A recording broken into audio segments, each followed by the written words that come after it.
Hello and welcome. My name is Alan, and today we are going to do a review on another historical document, especially within its value in American history. I thought about doing a review of the debates because I never got to do one. Last week I was just all over the place, and then I had the issue with my webcam, which I did finally fix.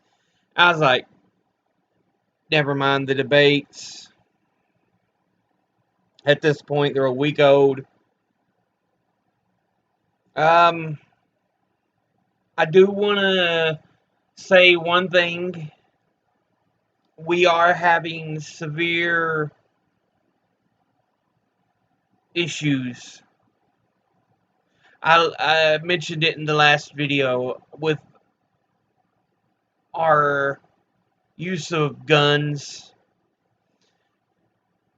and them still wanting to blame video games for violence.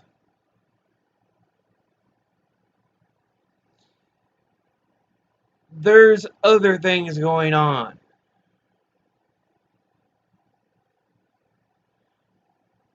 Other nations have video games. Other nations have mental health issues. But there's something here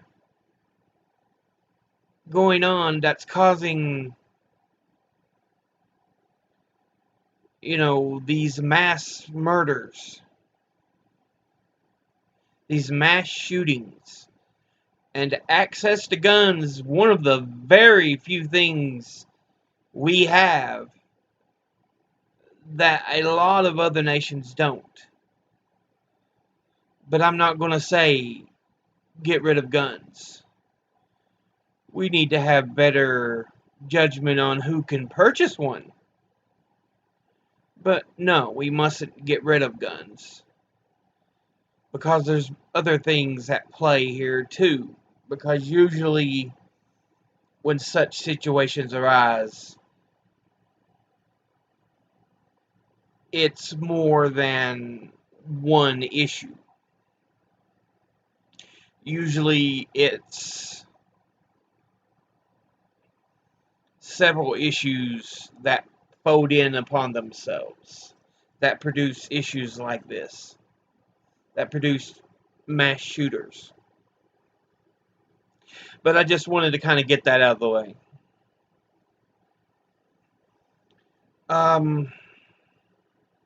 The same is true for anything else. There's usually multiple issues. As much as we love to be able to categorize this or that, there's usually multiple issues that are the cause of certain events. But anyway,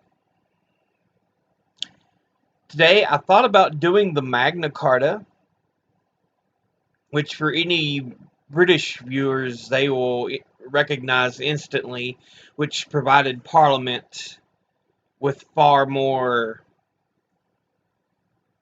power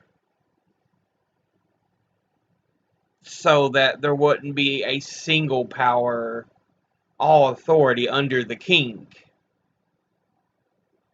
And of course it was in Runnymede, 1215, I believe it was King John. But he basically said, alright, fine. It was some of the nobles in the Parliament, and he handed over some of his power. And it does have an influence on American documents, such as the Declaration, and, just American ideas at that point of during colonialism. But instead of doing the Magna Carta, because, number one, I couldn't find a copy of it online, so we today are doing a pamphlet that was produced by one Thomas Paine, one of the colonialists of one of the members of the colonies who was on the side of revolution. Common Sense.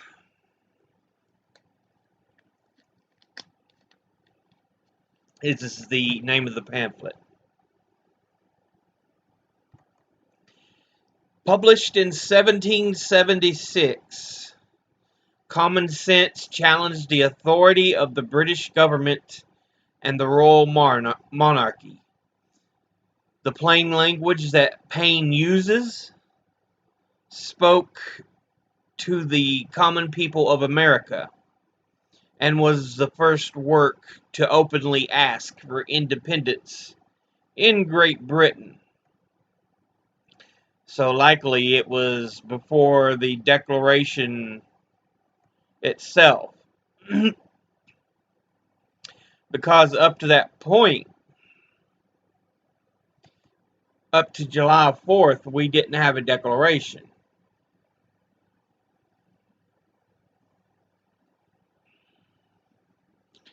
And with the introduction of common sense, yeah.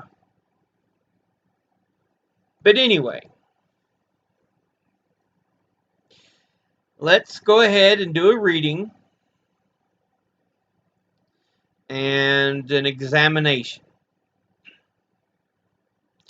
Common Sense by Thomas Paine, an introduction to the third edition of this pamphlet. Perhaps the sentiments contained in the following pages are not yet sufficiently fashionable to procure them general favor.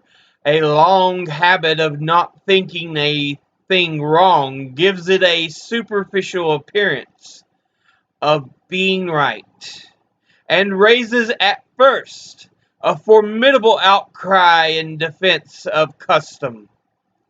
But the tumult soon subsides. Time makes more converts than reason. As a long and violent abuse of power is generally the means of calling the right of it in question, and it matters too, which fact never have been thought of, had not the sufferers been aggravated into the inquiry, and as the King of England hath undertaken in his own right to support the Parliament in what he calls theirs, and as the good people of this country are grievously oppressed by the combination, they have an undoubted privilege to inquire into the pretensions of both, and equally to reject the usurpation of either. Let's stop there, kind of talk about what's going on. So, perhaps the sentiments contained in the following pages, of course, talking about the actual pamphlet itself, are not yet sufficiently fashionable to procure them general favor. So, not yet popular enough. A long habit of not thinking a thing wrong gives it a superficial appearance of being right. It kind of looking at the automatic assumptions of people. Well, it's not necessarily wrong. Does that make it right? You've basically said it's not wrong.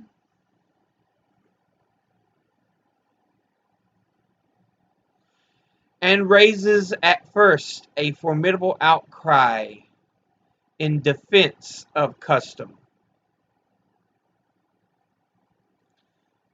So, people cry out, this is what we normally do. This is what normally happens. but soon the tumult subsides. So the clatter of everything kind of dies down. And time makes more converts than reason. So those who have tried to reason why we should have independence had less success than the actual further insults that people felt the British pushed upon them. As a long and violent abuse of power. So this extended adding on of taxes and so on, everything they saw as a wrong, is generally the means of calling the right of it in question.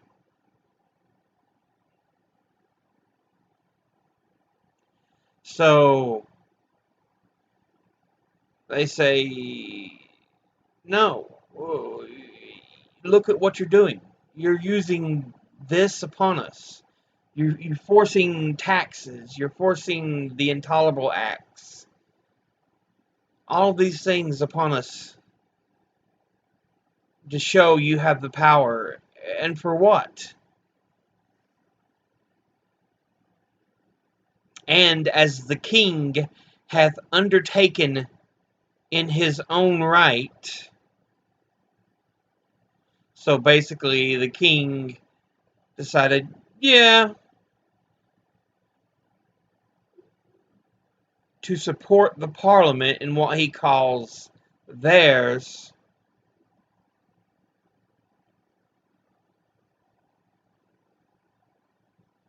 So the king's basically saying, I agree with the parliament. It is their choice, their right. And as the good people of this country are grievously oppressed by the combination, they have an undoubted privilege to inquire to the pretensions of both and reject the usurpation of either. So, the king, in essence, I believe he's talking about the king's right and his support of what he calls Parliament's right. Well, what about our rights? You know, we have a right to ask about both.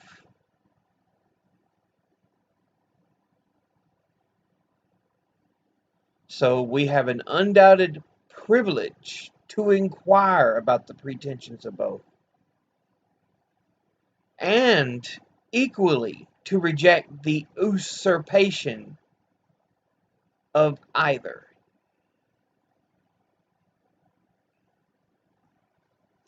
Now let's continue. In the following sheets, the author hath studiously avoided everything which is personal among ourselves, compliments as well as censure to individuals make no part thereof. The wise and the unworthy, the wise and the worthy need not the triumph of a pamphlet, and those whose sentiments are injudicious or unfriendly will cease of themselves unless too much pains are bestowed upon them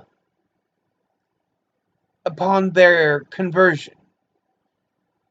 The cause of America is in a great measure the cause of all mankind. Many circumstances hath and will arise which are not local, but universal, and through which the principles of all lovers of mankind are affected, and in the event of which their affections are interested. The laying a country desolate with fire and sword, declaring war against the natural rights of all mankind, and extirpating the defenders thereof from the face of the earth, is a concern of every man to whom nature hath given the power of feeling, of which class, regardless of party censure, is the author. P.S. The publication of this new edition hath been delayed, with a view of taking notice, had it been necessary, of any attempt to refute the doctrine of independence, as no answer hath yet appeared. It is now presumed that none will, the time needful for getting such a performance ready for the public being considerably past. Who the author for the production is wholly unnecessary to the public, as the object for attention is the doctrine itself, not the man. Yet it may be unnecessary to say that he is connected with any party and under no sort of influence, public or private, but the influence of reason and principle. Philadelphia, February the 14th, 1776. So let's remember what's going on at this point. America's already in several battles into the Revolution. Conquered and, oh goodness, the Battle of Concord, the Battle of, I can't remember the other one. Basically, the two battles that signaled the start of the Revolution happened months back in 1775. We've already had several battles with the British. We don't yet have a Declaration of Independence, but we've had a number of constitutional conventions to start the government of this nation. Let's go over the rest of what he's said here.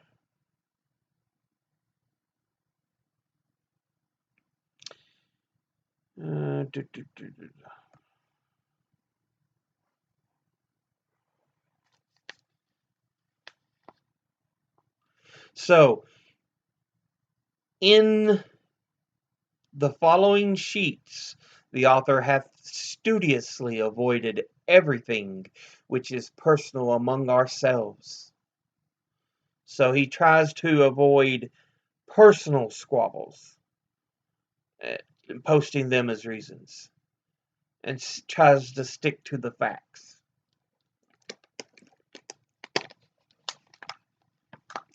Compliments as well as censure of the individuals make no part thereof. So he neither compliments nor attacks anyone. The wise and the worthy need not the triumph of a pamphlet. So those who are intelligent, those who are worthy of our attentions, they don't need a, a pamphlet to circulate and get popular. And those whose sentiments are injudicious or unfriendly will cease of themselves unless too much pains are bestowed upon their conversion. So those who are not really cautious in their decisions, or those who are unfriendly,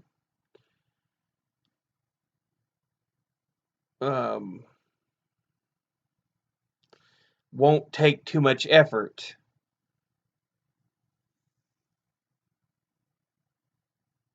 to try to convert to the side of revolution. The cause of America is in great measure the cause of all mankind. So this cause for this country is the cause of all people, all humankind.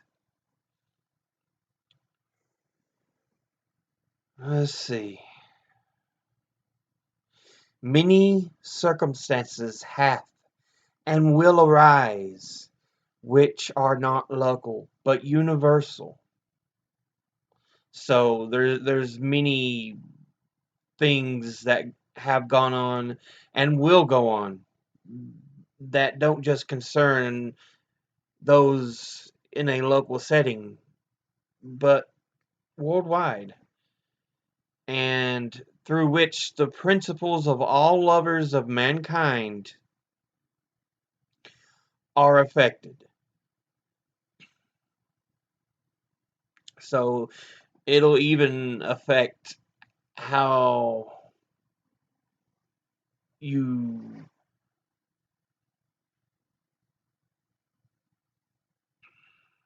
uh, how you actually love people, humankind, and in the event of which their affections are interested. So he says this will bring attention to it, what is what he's kind of hoping. At least this is what I'm reading into it. So, the laying a country desolate with fire and sword. So, attacking a country, in this case, the colonies, and attacking the people both with gunfire and sword. Declaring war against the natural rights of mankind. So, again, just attacking the rights as people, and extirpating the defenders thereof from the face of the earth. So it's basically saying they're getting rid of those who fight for human rights. Is the concern of every man to whom nature hath given the power of feeling. So every man should be concerned. Every human should be concerned. If you have the ability to feel, you should be concerned. Of which class, regardless of party censure, is the author. So he's saying, it's not just me writing this. This is of everyone. We'll not worry about the postscript. So,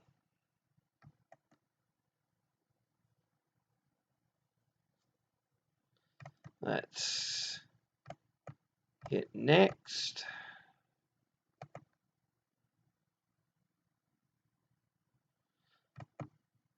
Yeah, so we can close that. Of the origin and design of government in general, with concise remarks on the English Constitution. Some writers have so confounded society with government as to leave little or no distinction between them, whereas they are not only different, but have different origins. Society is produced by our wants, and government by our wickedness. The former promotes a happiness positively by uniting our affections, and the latter negatively by restraining our vices.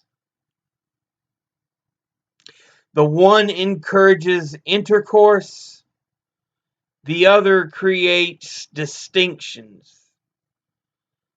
The first is a patron, the last a punisher. So, he wants to make a noticeable separation between society and government.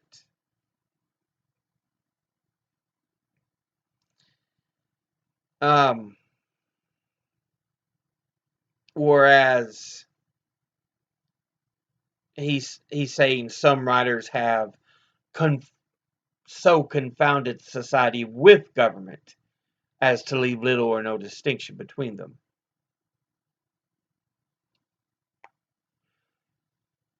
And there he makes his difference. Society, he wants it to be recognized as positive, produced by our wants, our needs.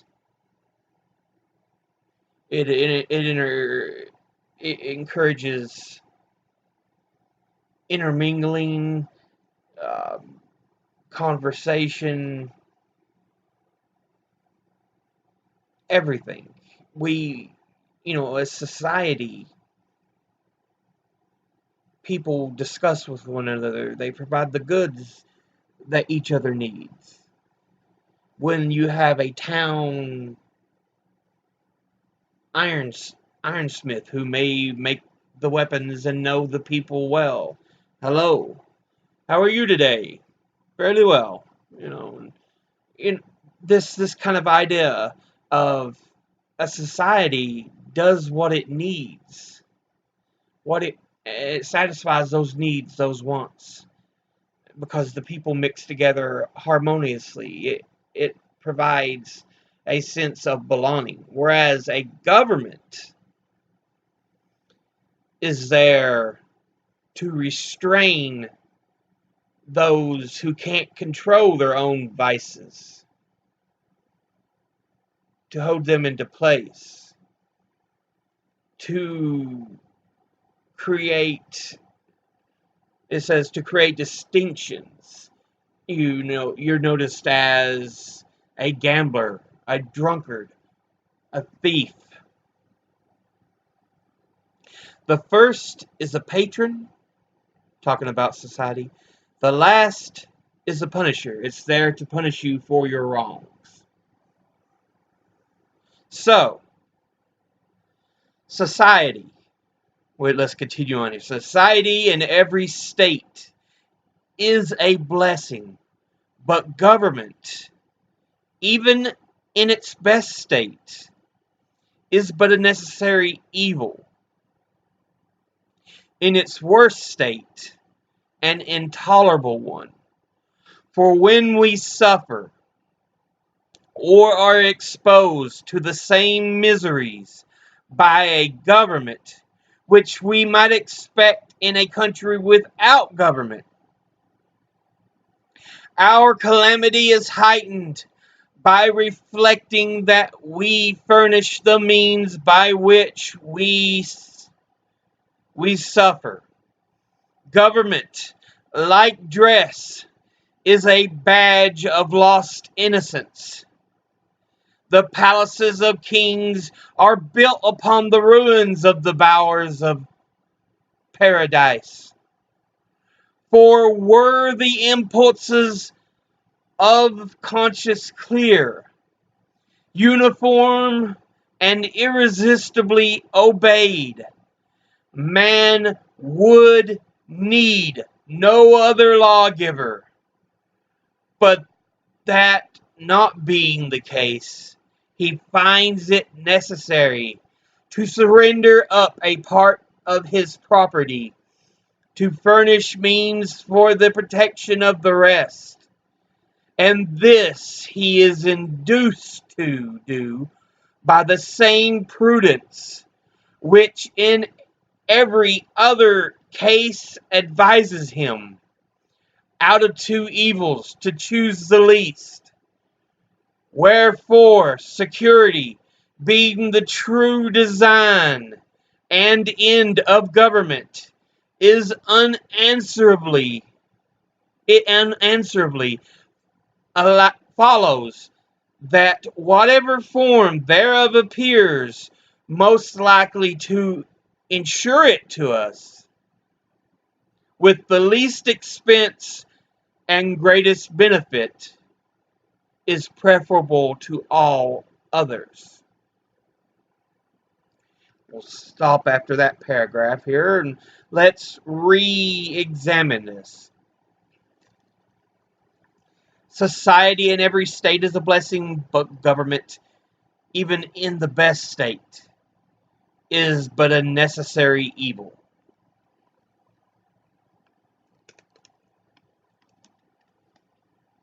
So in the very beginning, he again wants to pose this idea that society is good. In this case, he calls it a blessing. And he calls government a necessary evil. And in its worst state, an intolerable one for which we suffer or are exposed to the same miseries by a government which we might expect in a country without government. Our calamity is heightened by reflecting that we furnish the means by which we suffer.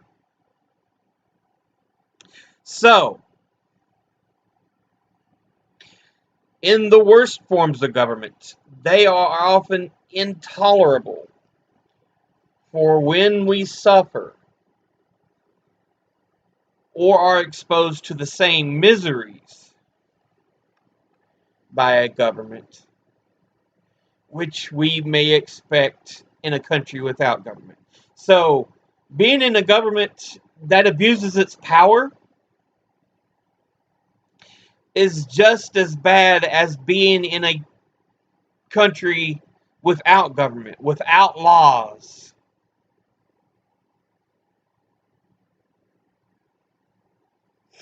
Our calamity is heightened by reflecting that we furnish the means by which we suffer. So it's made even worse by realizing that we have to provide for them and, give in to their what they want us to do as punishment. Government, like dress, is a badge of lost innocence. So government, like us, your clothes,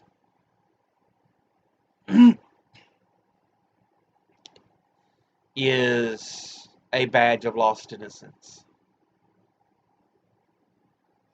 So, yeah, he's basically saying it's like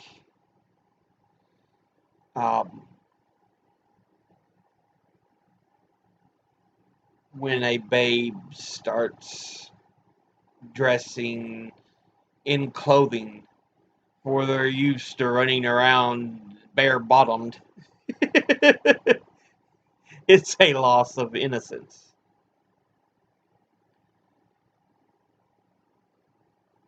The palaces of kings are built upon the ruins of the bowers of paradise. So, yeah, basically, Kingly Castle is built upon what could have been, paradise, happiness for all. For were the impulses of conscience clear, uniform, and irresistibly obeyed, man would need no other lawgiver. So, if we obeyed our conscience, if they were, you know, if we obeyed what we saw as this has to be good,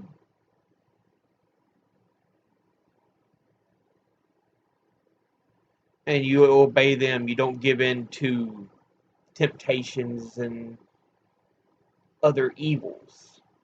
If you just do what you feel is right, we would need no other lawgiver.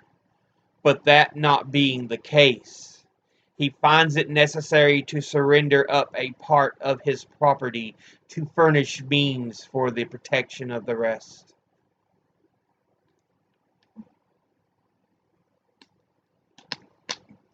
So they're talking about how having to build a prison to house criminals. And this he is induced to by the same prudence, which in every other design, let me make sure I've got this right, in every other case advises him. Okay, so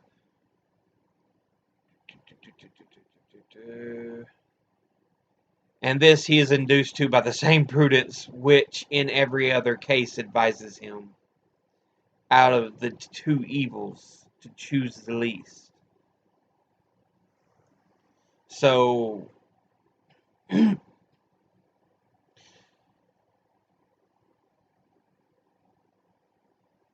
while we would rather not imprison people, sometimes it is necessary to do so to protect people. And while it is not a good thing to do, at least it's better than allowing them to run around and kill, to run around and rob. I don't know if that's necessarily what he had in mind in that line, but that's kind of what I pull from it. I guess this is kind of more my breakdown than a full historic breakdown. But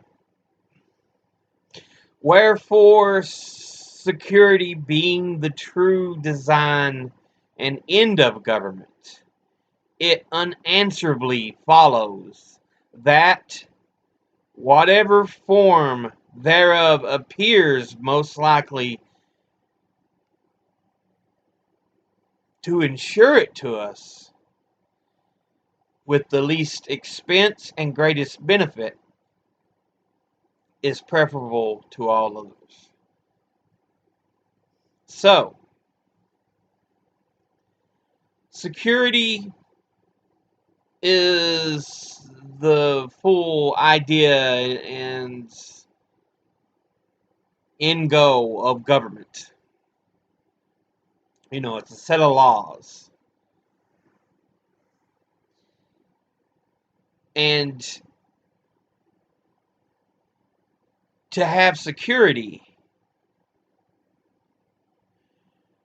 it follows whatever form appears to most likely ensure us the security with the least expense but the greatest benefit. And that's preferable to everyone.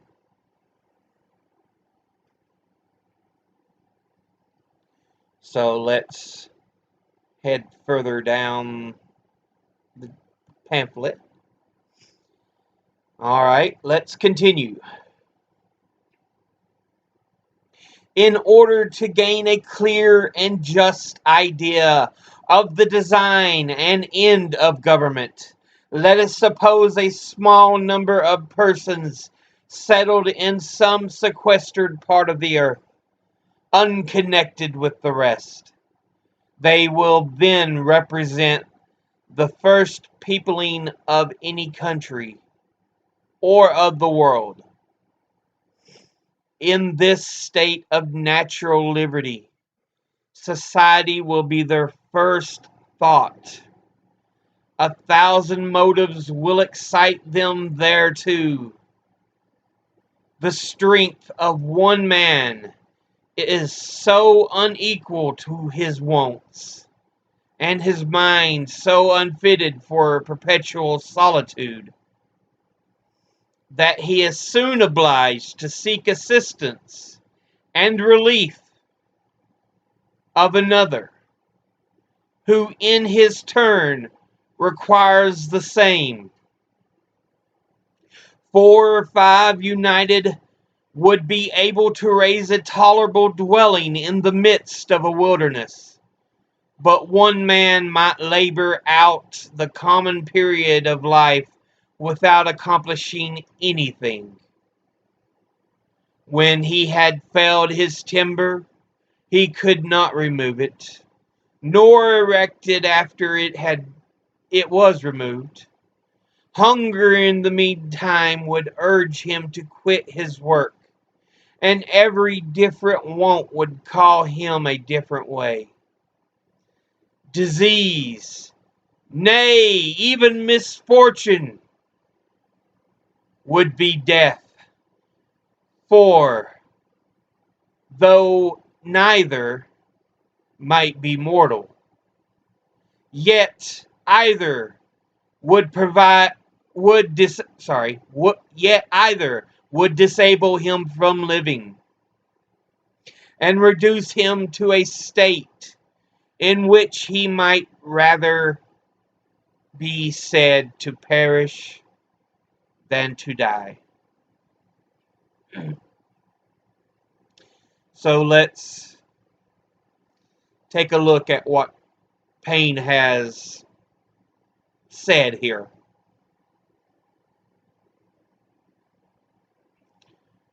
All right.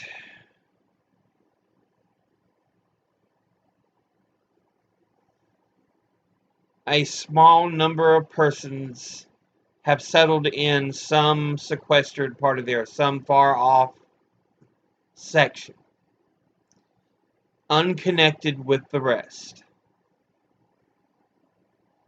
They then represent the first peopling of any country or of the world.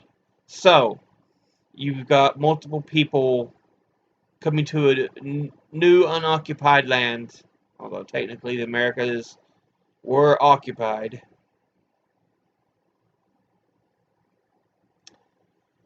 In the state of natural liberty, society will be their first thought. So again, he brings up that society is a good thing, that we want a society. And that will be the first thought, to be able to work together and grow together. 1,000 motives will excite them thereto. The strength of one man is so...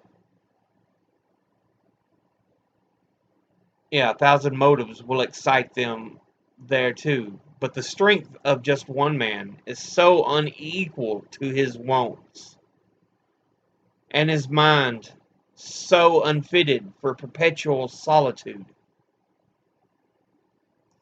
that he is soon obliged to seek assistance and relief of another, who in his turn requires the same. So, kind of points out why trying to do something on your own the chances are you're not likely to succeed. As a human species, we all need help from time to time on things. And so, while we need a society, someone offers this for this. We work and live together.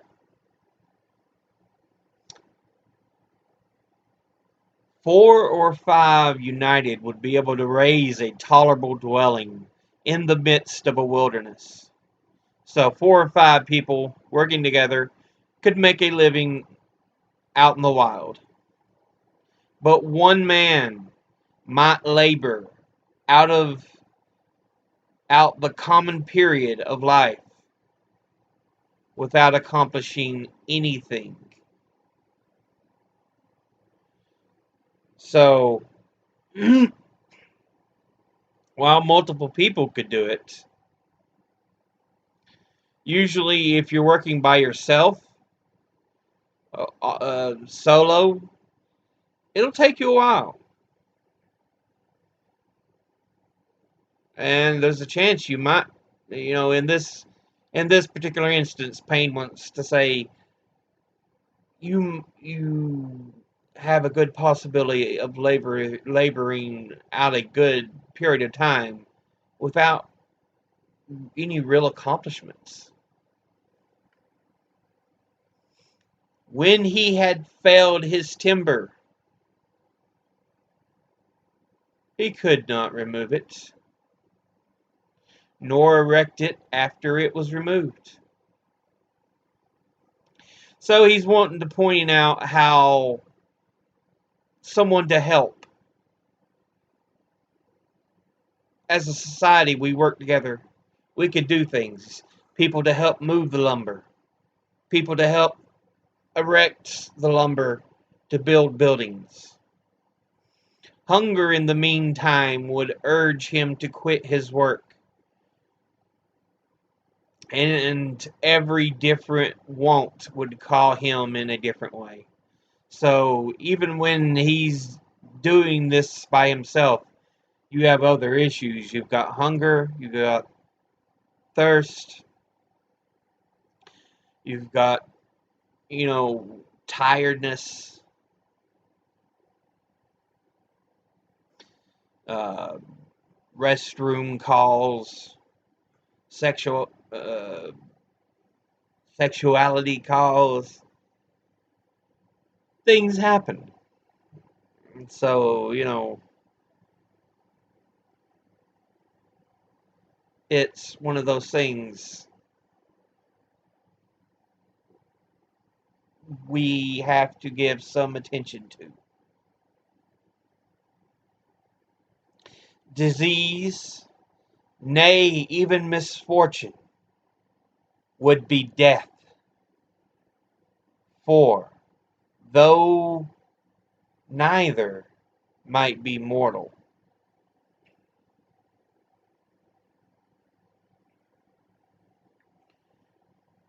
yet either would disable him from living.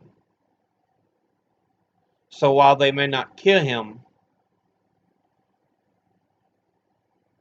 it may have an impact on him.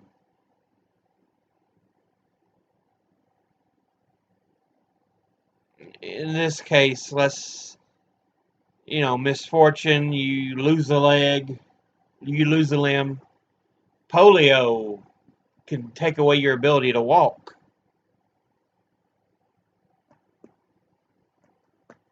So something along that line. While they might not be mortal, they would disable him from living and reduce him to a state in which he might rather be said to perish than to die. So he's perished, he's disappeared from this society than, having died.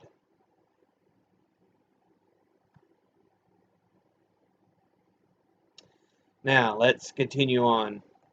Thus, necessity like a gravitating power, would soon form our newly arrived immigrants into society, the reciprocal blessings of which would supersede and render the obligations of law and government unnecessary, while they remain perfectly just to each other. But as nothing but heaven is impregnable to vice, it will be unavoidably happen that in proportion as they surmount the first difficulties of immigration, which bound them together in a common cause, they will begin to relax in their duty and attachment to each other. And this remissness will point out the necessity of establishing some form of government to supply the defect of moral virtue. So,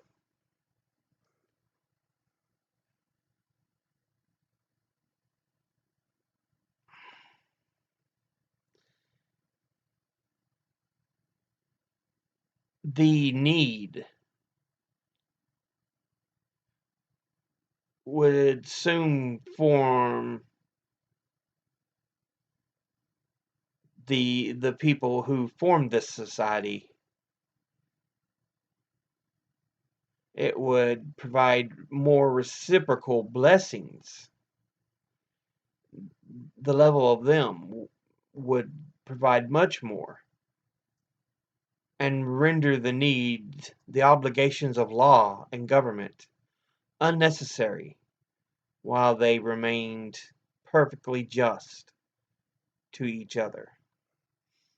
So, again, in this ideal society that Thomas Paine pushes, they will remain perfectly just to one another. But,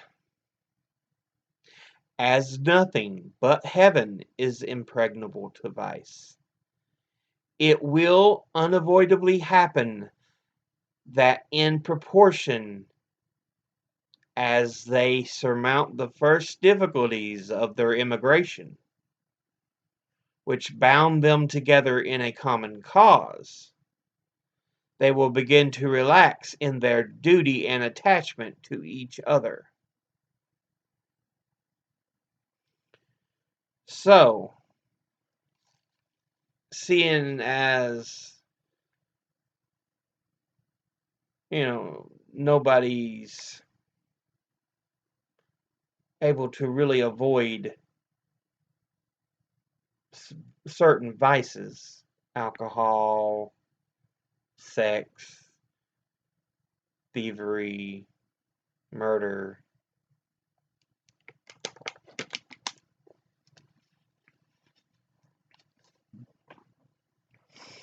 So,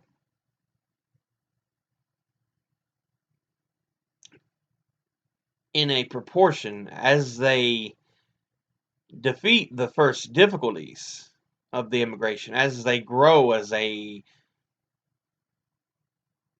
society, which at first bound them together in common cause, there'll be a lot more that will relax in their duty and attachment to each other. So as the settlement grows, it's not as tightly knit, tightly bound. And this remissness will point out the necessity of establishing some form of government to supply the defect of moral virtue. So, we need laws as a way for people to recognize, don't do this, don't do that. We will have to punish you otherwise. And that's why they are a necessity, not necessarily a good thing or to be confined with society. Now let's continue to the next paragraph. This one will be a short one. Some convenient tree will afford them a state house, under the branches of which the whole colony may assemble to deliberate on public matters. It is more than probable that their first laws will only have the title only of regulations, and will be enforced by no other penalty than public disesteem. In this first Parliament, every man, by natural right, will have a seat. So, in this paragraph, while it's a small society, and they're loosely bound, every member of that society has a part in making the laws. And this is where we're forming the ideas of a democracy.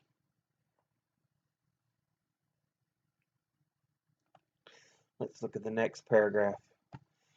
But as the colony increases, the public concerns will increase likewise, and the distance at which members may be separated will render it too inconvenient for all of them to meet on every occasion, as at first, when their number was small, their habitations near, and the public concerns few and trifling. This will point out the convenience of their consenting to leave the legislative part to be managed by a select number chosen from the whole body, who are supposed to have the same concerns at stake which those have who are appointed them, and who will act in the same manner as the whole body would act where they present. If the colony continue increasing, it will become necessary to augment the number of representatives, and that the interest of every part of the colony may be attended to. It will be found best to divide the whole into convenient parts, each part sending its proper number, and the elected might never form to themselves an interest separate from the electors. Prudence will point out the propriety of having elections often, because as the elected might, by the means of the public, will be secured by the prudent reflection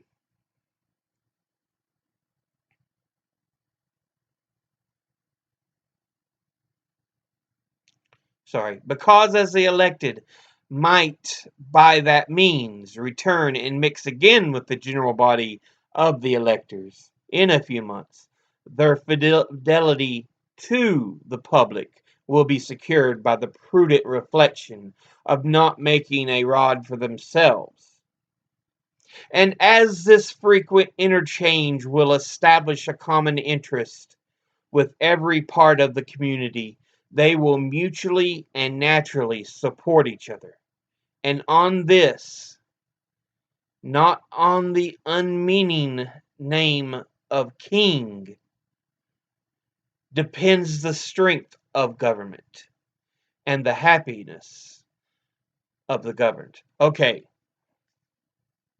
Okay, we have this paragraph covers a big portion. As a society grows, we have need to be split. Remember, as these colonies grew into the New World, we had states.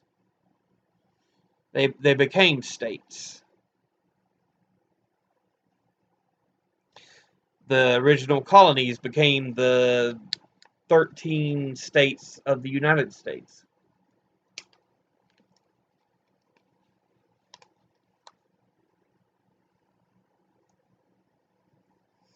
And because of this, we can't just have everyone go, whereas the size of the country has grown.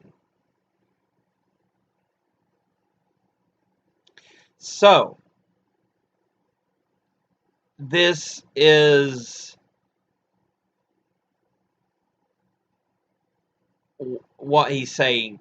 This will point out the convenience of their consenting to leave the legislative part to be managed by a select number chosen from the whole body, who are supposed to have the same concerns at stake which those have who appointed them, and will who will act in the same manner as the whole body would act were they present. So we must elect people to represent us who have our our best in mind. Unfortunately, our Congress currently doesn't have that. They are influenced by the few, the rich. But yes, we must have those who who have our best interest in mind as a people.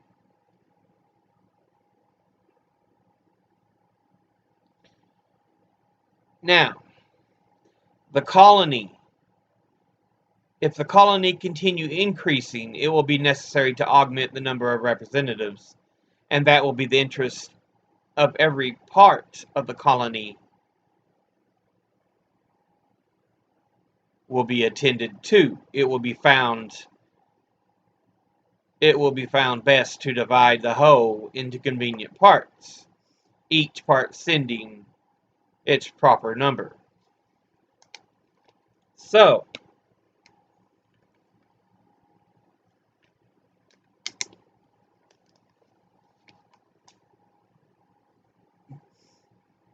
as those states grow in population,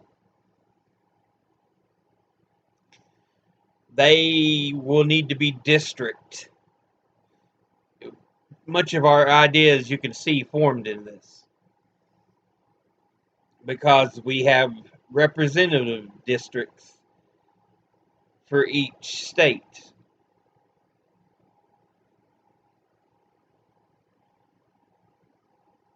I, for example, live in the 9th district of my state. I hate my representative. I don't think he represents the whole of the community. But as the state grows in population, we must have it divided into these districts, and each part send its representative. So each part sending its proper number, and that the elected might never form to themselves an interest separate from the electors. Prudence will point out the propriety of having elections often. So they want to have elections often. So our representatives in the United States House of Representatives, so they're 430. They say 435, but there's closer to 438 because we have representatives that have limited power representing D.C. and Puerto Rico. So I think there's actually 438 in the House. But technically the full power, I think, is under 435. So, yeah. With 100 in the Senate as we currently sit.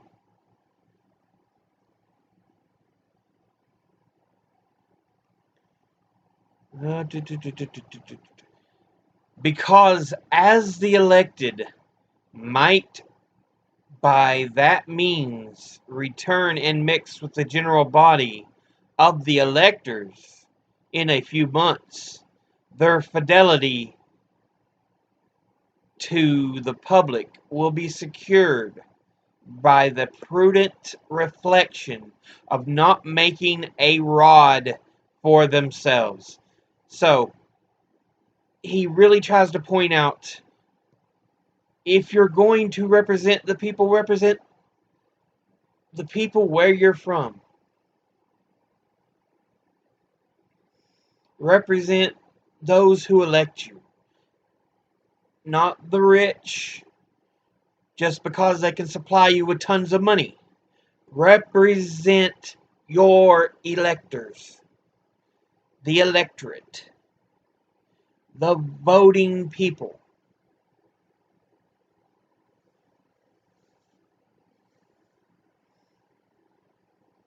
And as this frequent interchange will establish a common interest with every part of the community, they will mutually and naturally support each other. And on this, not on the meaning name of king, depends the strength of government and the happiness of the government. So, these frequent changes of people to be our representatives will make sure there's a common need in every part of the community, and that people will mutually support and naturally support each other on. Not the unmeaning name of king. It's not. It's on that natural and mutual support, not on the unmeaning name of king. That depends the strength of the government and the happiness of the governed. So think about that. I think that's some of the problems we have now. Our representatives are too much into satisfying happy donors than trying to help the voters.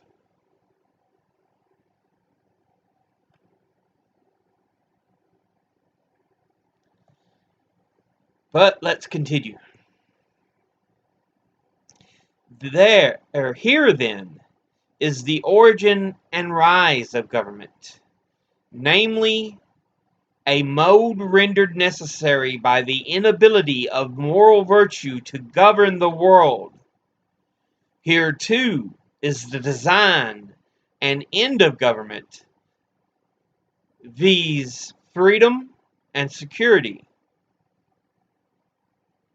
And however Our eyes may be dazzled with show, or our ears deceived by sound. However, prejudice may warp our wills, our interests darken our understanding. The simple voice of nature and reason will say, "'Tis right."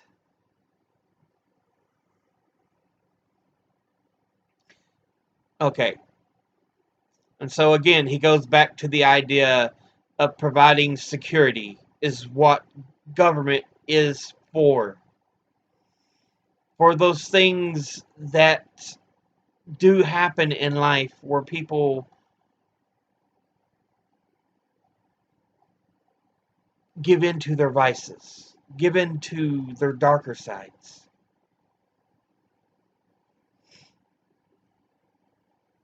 The actual purpose of those laws, of a government, is to provide freedom and security.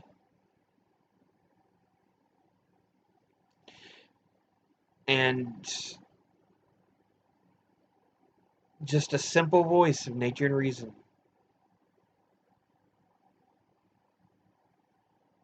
Just a simple thought. Just a little thought on it. Yeah, that sounds right. 'Tis right. So let's continue here. I draw my idea of the government from a principle in nature which no art can overturn, viz., that the more simple anything is, the less liable it is to be disordered, and the easier repaired when disordered. And with this maxim in view, I offer a few remarks on the so much boasted Constitution of England.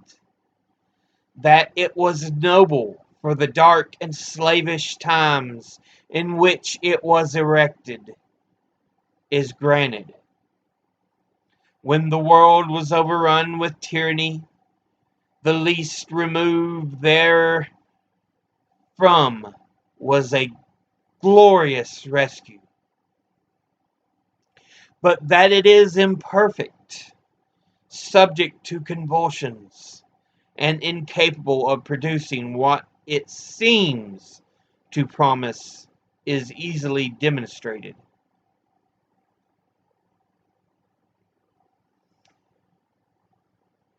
So, here he's saying that's how I draw my idea of a government of laws from nature, from reasoning, which you can't really disagree with. It's easy, and that means less likely to be disordered, and the easier repaired when disordered.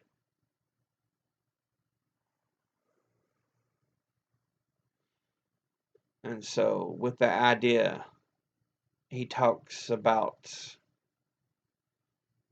the Constitution of England.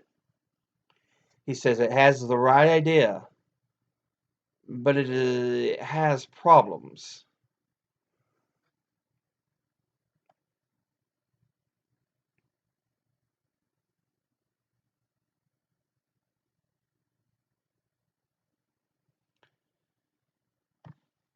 So let's continue here. Absolute governments, though the disgrace of human nature, have this advantage with them. They are simple. If the people suffer, they know the head from which their suffering springs, know likewise the remedy, and are not bewildered by a variety of causes and cures. But the Constitution of England is so exceedingly complex that the nation may suffer for years together without being able to discover in which part the fault lies. Some will say in one, and some in another, and every political physician will advise a different medicine. Okay. So again,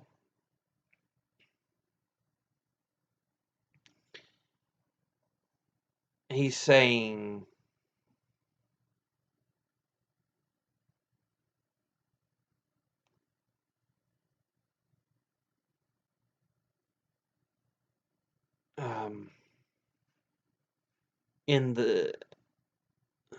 in certain governments, people, if they do suffer, they know in these absolute governments, they do know where their suffering comes from and know how to fix it. But the Constitution of England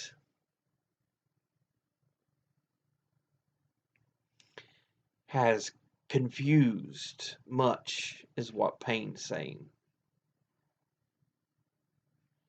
And it's kind of changed the form of things. Now, let's continue. I'm going to read you a number of things, because these are just short little bits here. I know it is difficult to get over local or long-standing prejudices, yet if we suffer ourselves to examine the component parts of the English Constitution, we shall find them to be the base remains of two ancient tyrannies, compounded with some new republican materials. Stretch my legs there.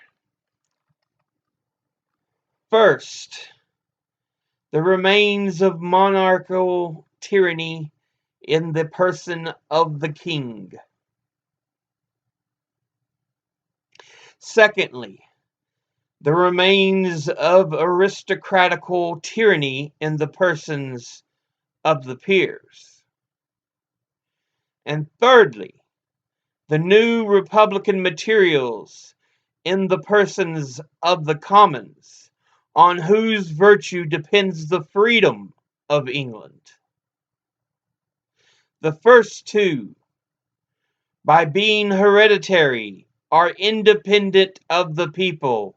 Therefore, in a constitutional sense, they contribute nothing towards the freedom of the state.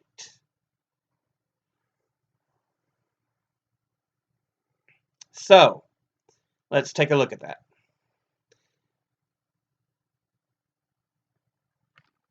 Here's two problems.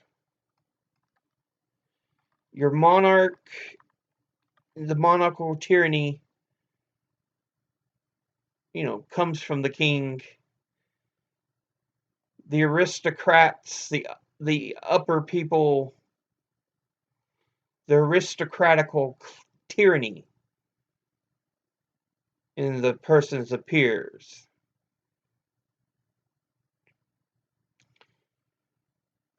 People of high positions or wealth.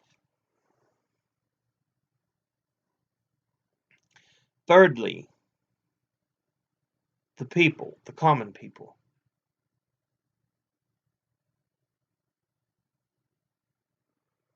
And that's who is most affected. Because the first two being hereditary, handed down their titles or their power or anything, are not beholden to the people,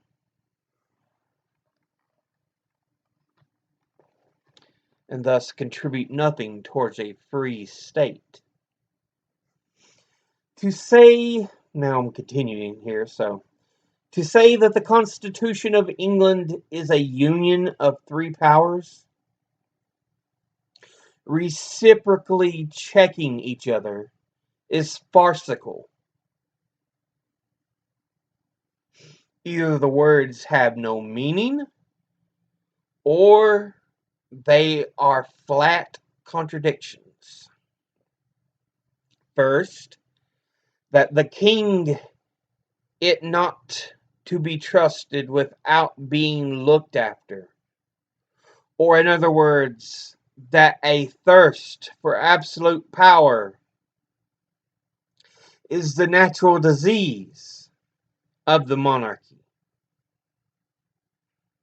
Secondly, that the commons, by being appointed for that purpose, are either wiser or more worthy of confidence than the crown. Okay, we'll stop and kind of look at that. So,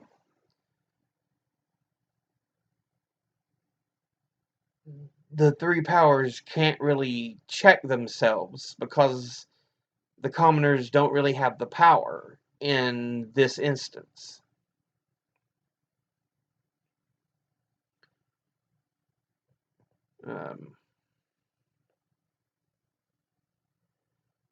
So, first, the king is supposed to be watched. Otherwise, he'll want to seize more power, is what Paine's saying. But that the commons are supposed to watch him, the regular people, perhaps that means they are wiser and more worthy than the crown, who we're afraid of will try to usurp more power. At least that's what it sounds like to me. Again, any of these, I welcome people to throw in their ideas to converse.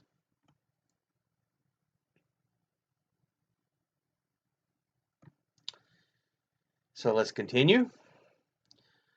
But is the same constitution which gives the commons a power to check the king by withholding the supplies, gives afterwards the king a power to check the commons by empowering him to reject their other bills. It again supposes that the king is wiser than those whom it has already supposed to be wiser than him. A mere absurdity. There is something exceeding ridiculous in the composition of monarchy. It first excludes a man from the means of information, yet empowers him to act in cases where the highest judgment is required. The state of the king shuts him from the world, yet the business of a king requires him to know it thoroughly. Wherefore the different parts, by unnaturally opposing and destroying each other, prove the whole character to be absurd and useless. So let's look at those two paragraphs. So, as we last discussed, the people are supposed to, according to the English Constitution, people are supposed to look after the king. Maybe they have, or should be a little wiser and more confident than the king itself. But then it gives the king to reject the power to reject any ideas, any bills they put forward, and thus places the king as being wiser. And Paine calls it a mere absurdity.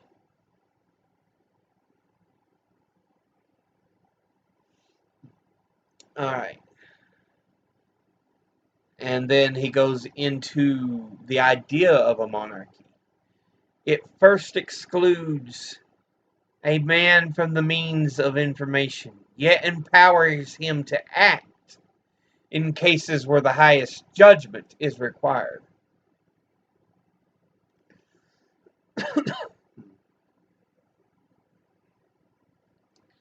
So some information is kept from him, but it requires him to know these things where the best judgment is required. The state of a king shuts him from the world, yet the business of a king requires him to know it thoroughly. So, a king often stays in his castle, he rules there, yet he knows little of the outside world. But, you know, he'll need to know it thoroughly if that's part of who he is, meeting these different parts. Therefore, or wherefore, the different parts are, by unnaturally opposing and destroying each other, prove the whole character to be absurd and useless. So he says, so in these facts, they oppose each other, they destroy each other. He needs to know the whole world, but stays on his throne. He has a lack of information, yet he needs that information to act.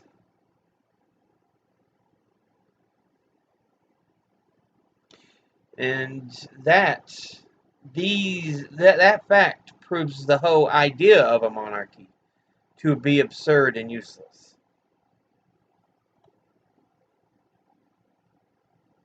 Now let's continue. Some writers have explained the English Constitution thus: the king, say they, is one, the people another. The peers are a house in behalf of the king, the commons in behalf of the people. But this hath all the distinctions of a house divided against itself, and though the expressions be pleasantly arranged, yet when examined they appear idle and ambiguous. And it will always happen that the nicest construction that words are capable of, when applied to the description of something which either cannot exist or is too incomprehensible to be within the compass of description, will be words of sound only, and though they may amuse the ear, they cannot inform the mind. For this explanation includes a previous question, viz., how came the king by a power which the people are afraid to trust and always obliged to check? Such a power could not be the gift of a wise people. Neither can any power which needs checking be from God. Yet the provision which the Constitution makes supposes such a power to exist. So again, he's going after the English Constitution, and the idea of how it's divided up. The peers, the king, and the commons, which I guess would be a look at the government the king and parliament, which is divided into the House of Lords and the House of Commons. And in this case, the House of Lords are the peers.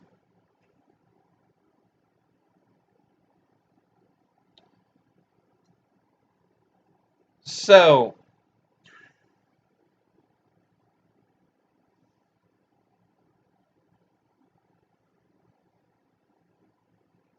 he says, and though it's set up,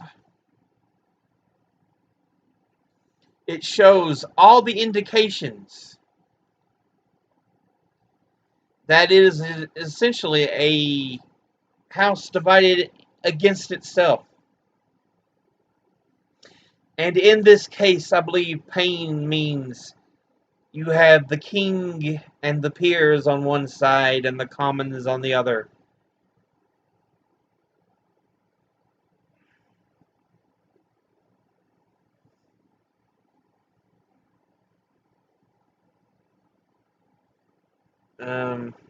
Let's see, what else do we have?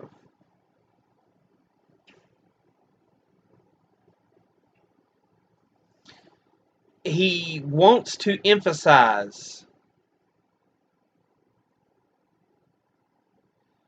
for this explanation includes a previous question, and he emphasizes this question. How came the king by a power which the people are afraid to trust and always obliged to check?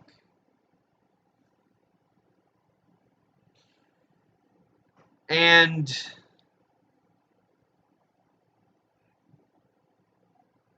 yeah,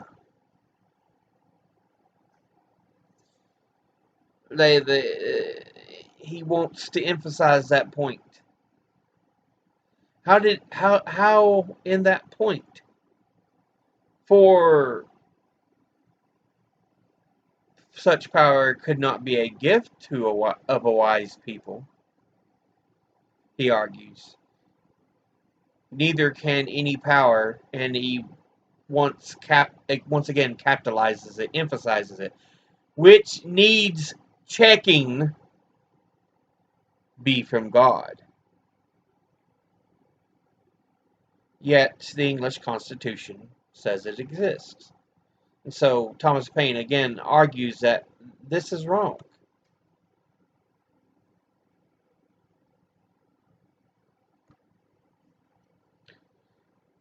Let's continue here. But the provision is unequal to the task.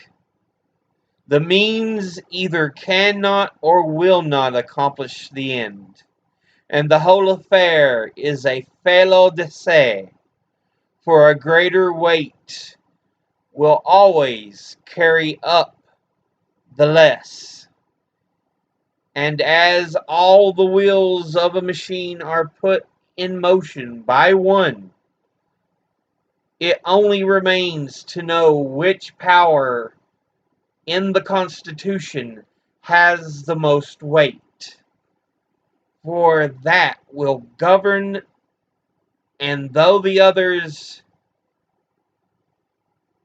or a part of them, may clog, or, as the phrase is, check the rapidity of its motion, yet so long as they cannot stop it, their endeavors will be ineffectual. The first moving power will be at last have its way, and what it wants in speed is supplied by time. That the crown is this overbearing part in the English Constitution needs not be mentioned, and it derives its whole consequence merely from being the giver of places and pensions is self-evident. Wherefore, though we have been wise enough to shut and lock a door against absolute monarchy. We at the same time have been foolish enough to put the crown in possession of the key. So let's take a look at this.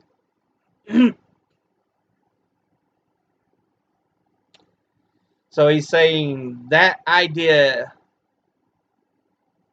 is unequal to the task it's been given about the commons watching their king, because really they have no strength. The means either cannot or will not accomplish the end. And this whole affair is a felo de se. I don't know what that is. It sounds French.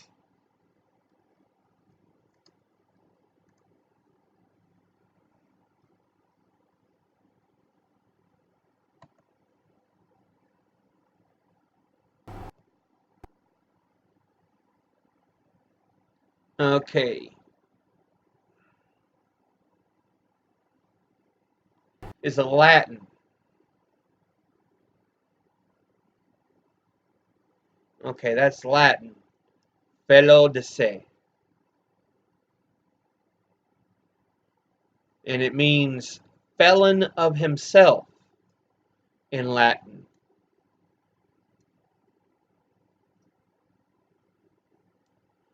It's an archaic legal term that denotes an illegal act of suicide. And that's what it means, is suicide.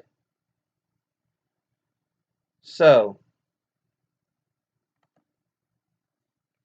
Thomas Paine is saying the whole affair is suicidal.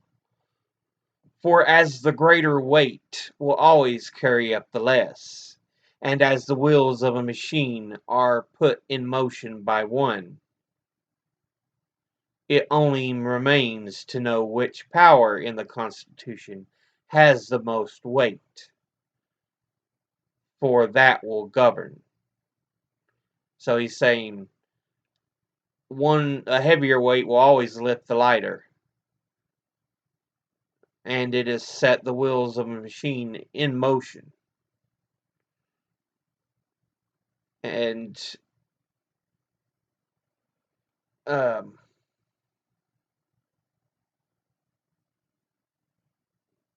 he's saying the peers seem to have more weight, though he's saying that will govern. And though the others, for a part of them, may clog, or as the phrase is, check the rapidity of its motion, yet so long as they cannot stop it, their endeavors will be ineffectual. And so he's saying the other side, though it may slow it down, they cannot stop the one side. So here he's arguing the people will not be able to stop such a power, stop a absolute monarchy. The first moving power will at last have its way, and its speed is supplied by time and what it wants. So as time goes on, it'll have more power.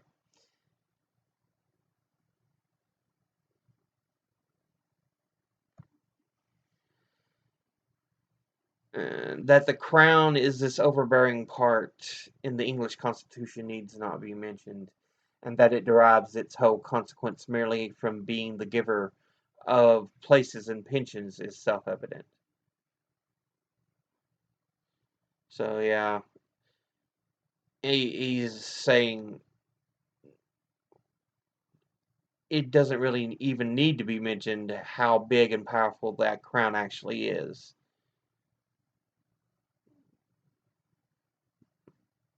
Even though its whole purpose was only to name places and to give pensions. Wherefore, though we have been wise enough to shut and lock the door against absolute monarchy, who at the same time have been foolish enough to put the crown in possession of the key. And so the colonists say, we do not want an absolute monarchy. But unfortunately, the king possesses the key that's locked that away. Now let's read the rest of this page here. The prejudice of Englishmen in favor of their own government by king, lords, and commons arises much or more from national pride than reason. Individuals are undoubtedly safer in England than in some other countries, but the will of the king is as much the law of the land in Britain as in France, with this difference, that instead of proceeding directly from his mouth, it is handed to the people under the formidable shape of an Act of Parliament. For the fate of Charles the First hath only made kings more subtle, not more just.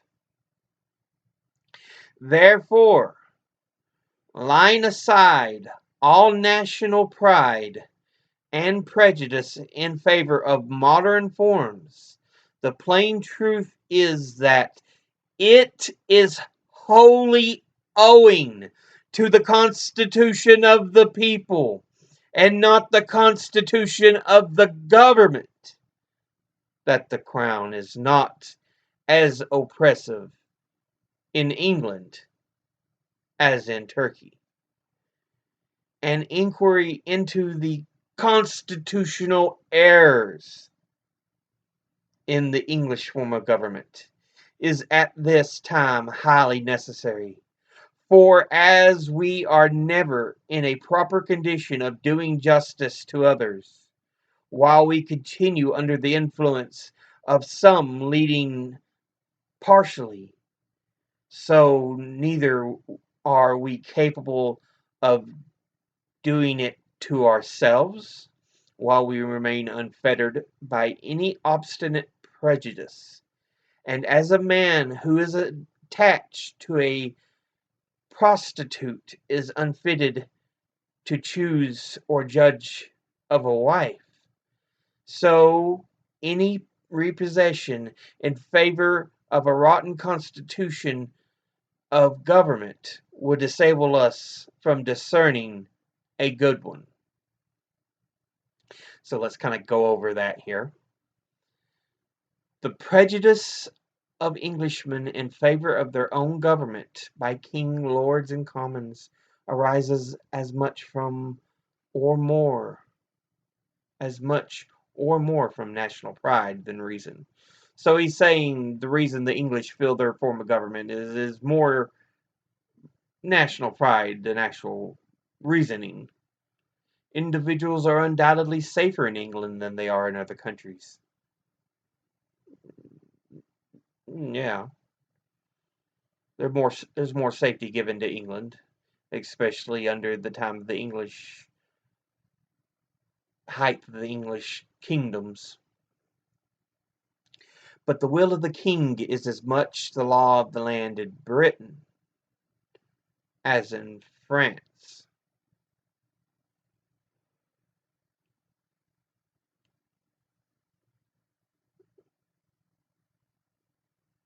With this difference, that instead of proceeding directly from his mouth, it is handed to the people under the formidable shape of an Act of Parliament. So he's saying the British monarchy has as much power as the French monarchy. The only difference is that their laws are handed down through Parliament. For the fate of Charles the First hath only made kings more subtle, not more just. Was Charles the First, the English king, killed during what you call it? The first,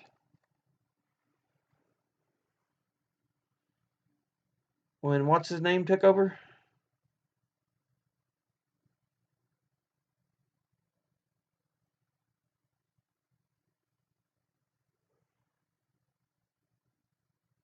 He was executed in 1649. Yeah, I think that's when the one dude took over. What's his name? Cromwell. Let me look that up just to make sure.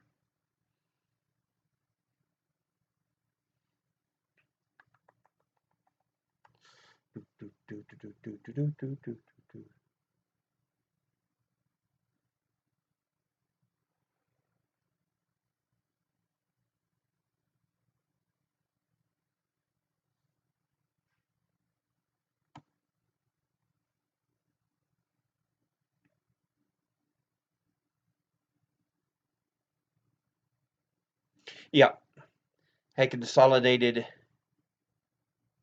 control over England. Charles was tried, convicted, and executed for high treason in 1649. Yeah, so Charles the First was executed.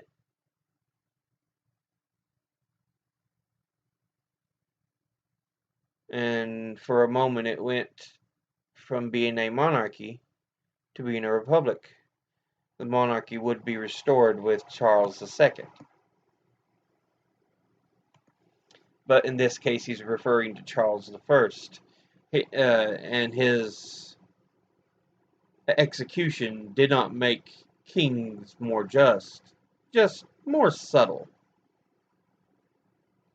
Therefore, laying aside all national pride and prejudice in favor of modes and forms, the plain truth is, and he puts the next bit in capital letters, he wants to stress this, it is wholly owing that it is wholly owing to the Constitution of the people and not to the Constitution of the government, in capital letters, that the crown is not as oppressive in England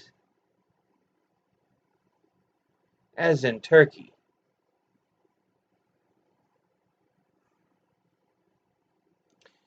So he's saying it is therefore without,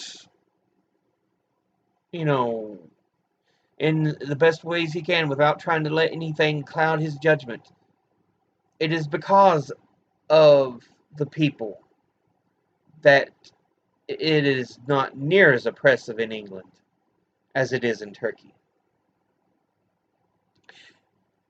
An inquiry into the Constitution, he has constitutional errors in in capital letters. It is an inquiry into the constitutional errors in which the English form of government is at this time highly necessary.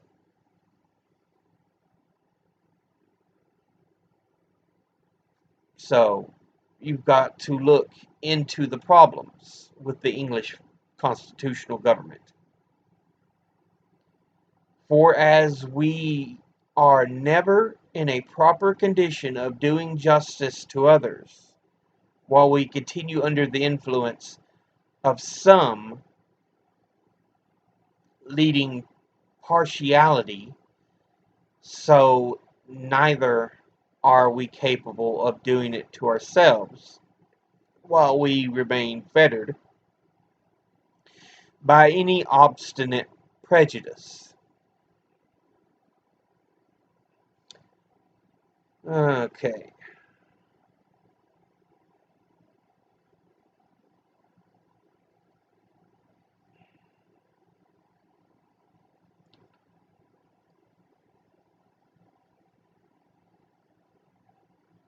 So,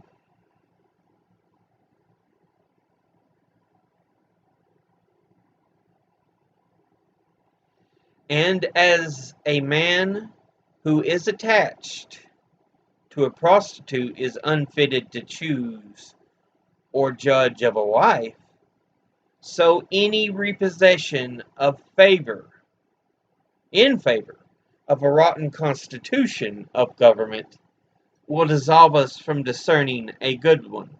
So, he says, a bad constitution will not make us be able to see what is a better government.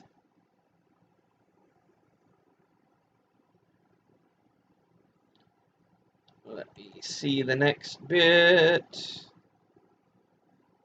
of monarchy and hereditary succession.